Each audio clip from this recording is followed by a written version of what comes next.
আহ, যদি একটু প্রসঙ্গটাকে একটু অন্য জায়গা থেকে দেখি, যে মেশিনের প্রসঙ্গটা না এনে মানুষের কথাই যদি আগে ধরি, যে মানুষ আসলে কিভাবে ভালোবাসা বোঝে, সেটাও কিন্তু একটা বড় প্রশ্ন। জনে কারণ জনে কিন্তু ভিন্ন ভিন্ন হতে ভাবনা পারে, থাকে। এবং মানুষ হয়তো সাধারণভাবে যদি কতগুলো বৈশিষ্ট্য বিবেচনায় নেই, যে যেমন প্রকাশ থেকে মানুষ ভালোবাসা বোঝে, কোনো একটা বাক্য, কোনো একটা শব্দ থেকে মানুষ ভালোবাসা বোঝে, কোনো ধরনের ম্যাটেরিয়ালিস্টিক এক্সপ্রেশন থেকেও বোঝে, কোনো একটা উপহার, কোনো একটা কিছু।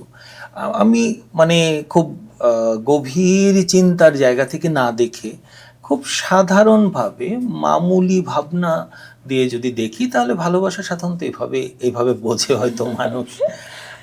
যদিও এটা নিয়ে মানে বিতর্ক থাকবেই।